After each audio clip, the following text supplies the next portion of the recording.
آئے اور دروازے پہ قیمتی پردہ دیکھا، اب اندر داخل نہیں ہوئی۔ آپ علیہ الصلوۃ والسلام اپنے بچوں کو اور اپنے گھر والوں کو دنیا کی چاہت سے دور رکھنا چاہتے تھے، اور انہیں اس بات پہ آمادہ کرتے کہ جتنا زیادہ ہو سکے اللہ کے راستے میں صدقہ کر دیا کرو۔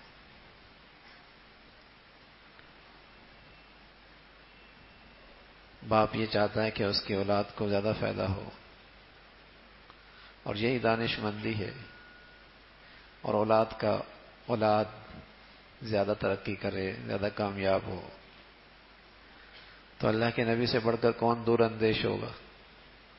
وہ جانتے تھے کہ اولاد کی خیر خواہی اور اولاد کی ترقی یہ ہے کہ وہ دنیا سے دل نہ لگائے،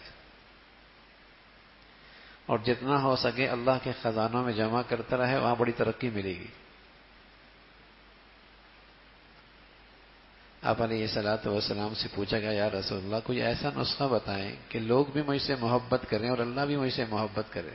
دلنی علی عمل اذا عملتہ احبنی اللہ و احبنی الناس، کوئی ایسا عمل بتائیں کہ لوگ بھی محبت کریں، اللہ بھی محبت کرے۔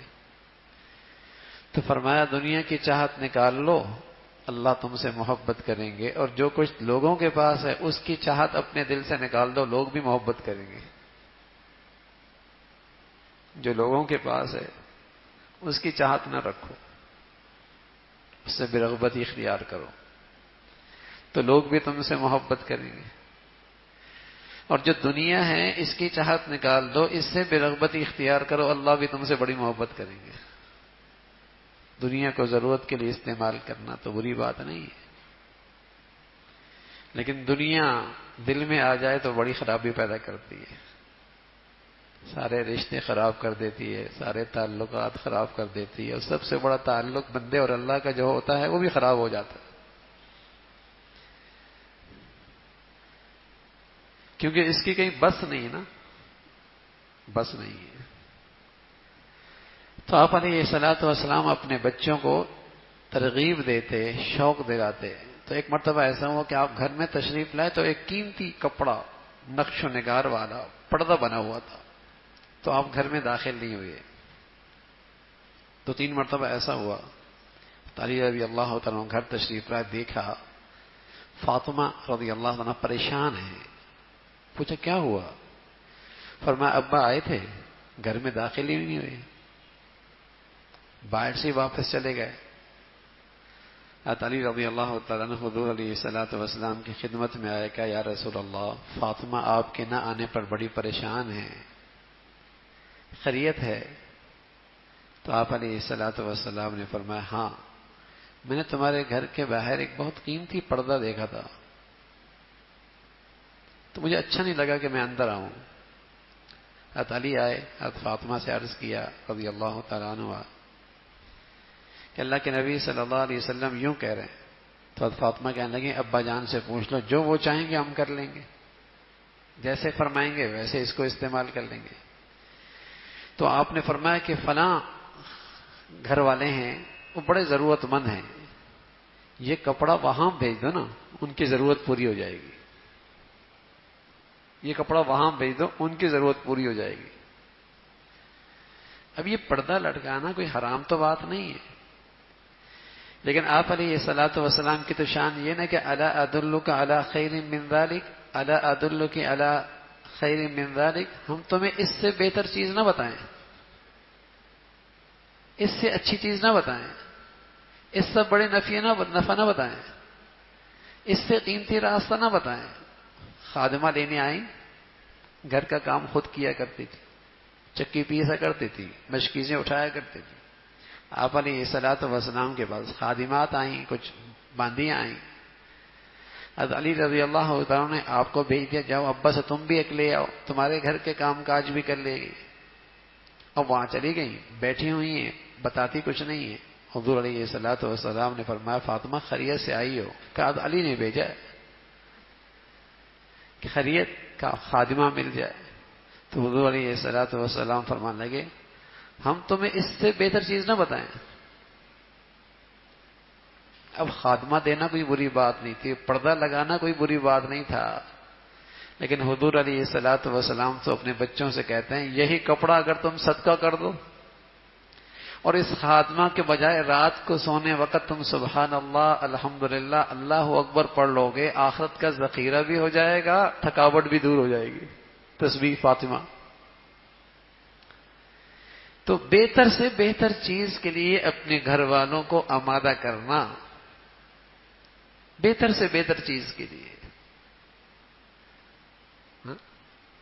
ظاہر ہے جب یہ چیزیں بنیں گی تو میرے عزیزو، پھر گھر والوں کا رخ دنیا سے ہٹ کے آخرت کی طرف ہوگا نا۔ اب تو 100% یہ ہوتا ہے کہ 100% آخرت سے رخ ہٹ کے دنیا کی طرف ہے۔ دنیا کی چیز آ جائے تو خوشی ہوتی ہے، چلی جائے تو پریشانی ہوتی ہے۔ آخرت کی چیز چلی جائے تو پریشانی کوئی نہیں، کچھ مل جائے تو کوئی خوشی کوئی نہیں۔ تو آخرت کی چیز آ جائے تو اس سے خوشی ہو، اس میں کمی آئے تو تکلیف ہو۔ دنیا تو آتی جانے والی چیز ہے، یہ تو ایک ایسی چیز ہے بھائی، یہ کوئی ایسی چیز نہیں کہ بہت مل گئی تو نصیب اچھے ہیں، نہیں ملی تو بد نصیب ہے، ایسا نہیں ہے۔ بہت مل گیا تو اللہ راضی ہے، نہیں ملا تو اللہ ناراض ہے، ایسا نہیں ہے۔ یہ کوئی ایسی قیمتی چیز نہیں ہے۔ تو ضرورت کے لیے استعمال کر لینا بری بات نہیں ہے، لیکن اللہ نہ کرے اس کی محبت دل میں آ جائے۔ امام غزالی رحمۃ اللہ علیہ بڑے حکیمانہ بات فرمایا کرتے تھے، فرمایا دنیا کے بغیر جینا بھی مشکل ہے، ایسے ہی جیسے کشتی کو منزل تک پہنچنے کے لیے پانی ضروری ہے، لیکن بتاؤ اگر کشتی کے لیے پانی نہ ہو تو منزل تک کشتی پہنچے گی؟ مسافر اپنی منزل تک نہیں پہنچ پائیں گے۔ لیکن یہ بھی خیال رکھنا اگر یہی پانی کشتی کے اندر آ جائے پھر کیا ہوگا؟ تو ایسی دنیا تو اچھی ہے جو دل سے باہر باہر رہے، کام میں ہو، استعمال کریں، ضروریات میں استعمال کریں، نفع اٹھائیں، لیکن یہ دل کی کشتی میں نہ آنے پائے، یہ دل کی کشتی میں نہ آنے پائے۔ اس لیے کہ جب یہ دل کی کشتی میں آئے گی تو خرابی شروع ہو جائے گی، پھر بیماری شروع ہو جائے گی، پھر بیماری شروع ہو جائے گی۔ تو آپ علیہ الصلوۃ والسلام اپنے بچوں کو ترغیب دیتے کہ صدقہ کرو، خیرات کرو، اور جو اللہ رب العزت نے اس دنیا کی چیزیں دی ہیں اس میں جتنی سادگی ہوگی اتنا اچھا ہوگا۔ بس اوقات ہم اپنے بچیوں کو ان چیزوں سے دور نہیں کرتے، آخرت کی فکر نہیں دلاتے۔ اب جب بات رشتوں کی آتی ہے تو اس اسٹیٹس کا رشتہ ہی نہیں ملتا۔ اگر اس اسٹیٹس کا رشتہ ملتا ہے تو وہاں دین کا نام و نشان نہیں ہوتا، اب پریشانی ہوتی ہے۔ اور اگر اس اسٹیٹس کے مطابق رشتہ نہ ملے زندگی گزرنے لگتی ہے۔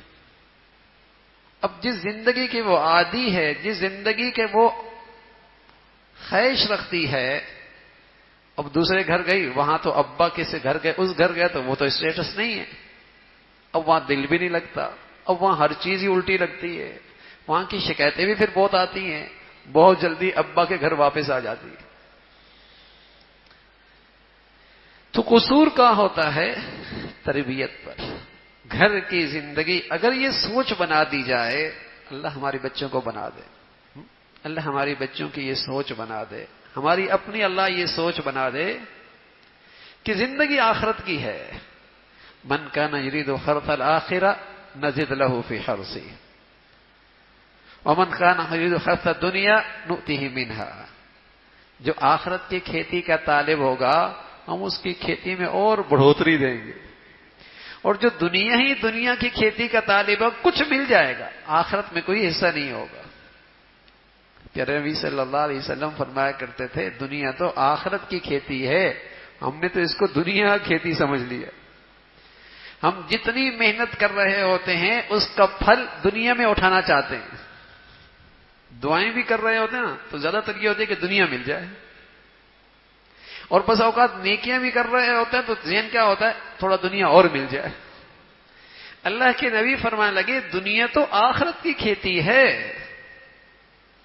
اس میں تو محنت اس لیے کرنی ہے کہ آخرت میں اس کا پھل کمائیں گے، اور اس کا پھل آخرت میں اٹھائیں گے.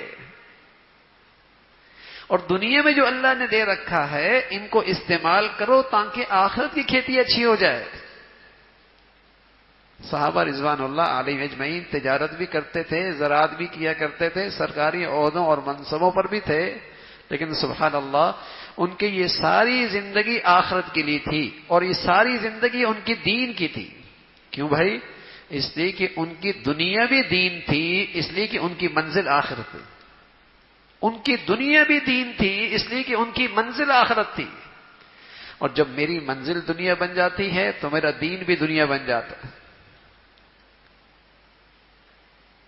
ان کی منزل آخرت تھی تو ان کی دنیا بھی دین تھی، ان کی تجارت بھی، ان کی زراعت بھی، ان کی کاشتکاری بھی، ان کی دنیا کی مزدوری بھی، ان کے عہدے اور منصب بھی، وہ ساری کی ساری دنیا بھی دین تھی اس لیے کہ ان کی منزل آخرت تھی. اور جب بس اوقات آدمی آخرت کو بھول بیٹھتا ہے اور وہ زندگی کا مقصد ہی نہیں رہتا، عبادت تو کر رہا ہوتا ہے، کچھ دینداری بھی کر رہا ہوتا ہے، لیکن اس کی دینداری بھی دنیا کے نظر ہو جاتی، اس لیے کہ اس دینداری کے اندر پیش نظر دنیا ہوتی ہے. خلوص نہیں ہوتا، اللہ کو راضی کرنا نہیں ہوتا، وہی ریا، وہی نمود، وہی نمائش، وہی تعریف، وہ واہ واہ کا جذبہ. تو اس بیچارے کی دین بھی دنیا بن گیا. تو آپ علیہ الصلوۃ والسلام اپنے بچوں میں یہ سوچ پیدا کیا کرتے تھے. حالانکہ یہ چیز پردہ لگا لینا حرام نہیں، لیکن ایک مرتبہ ایسا ہوا، حضرت مصعب بن عمیر رضی اللہ عنہ بڑے خوبصورت شہزادے تھے اور بڑے ناز و نعمت کے پلے ہوئے تھے، بڑے ناز و نعمت. اسلام سے پہلے ان کی والدہ بڑا قیمتی عطر لگایا کرتے تھی اور یمن اور شام کے تاجروں سے کہہ رکھا تھا کہ قیمتی لباس لے کے آؤ یا قیمتی عطر لے کے آؤ، بازار میں بعد میں فروخت کرنا، پہلے میرے گھر پہ دستک دینا، تمہارے منہ بولے دام دوں گی لیکن پہلے استعمال میرا بیٹا کرے گا. 500 درہم کے جوڑا پہنا کرتے تھے. اسلام لے آئے اور ایک دن کیا دیکھا، اللہ کے نبی ٹیک لگا کے کھڑے ہوئے بیٹھے ہوئے ہیں مسجد میں. تو مصعب بن عمیر آئے، شہزادے خوبصورت، لیکن کپڑے ایسے پہنے ہوئے ہیں کہ جس پہ پیون لگے ہوئے ہیں چمڑے کے. اب ان کی پہلی حالت اور آج کی حالت کا تصور کر کے آنکھوں سے آنسو بھر لائے، آنسو آ گئے آنکھوں میں. پھر آپ علیہ الصلوۃ والسلام نے فرمایا اس وقت تمہارا کیا حال ہوگا جب تمہارے پاس لباس کی اتنی فراوانی ہوگی نا، تم اپنے جسموں کو بھی کپڑے پہناؤ گے، اپنے دیواروں کو بھی کپڑے پہناؤ گے، جیسے بیت اللہ پہ پردے لٹکائے جاتے ہیں.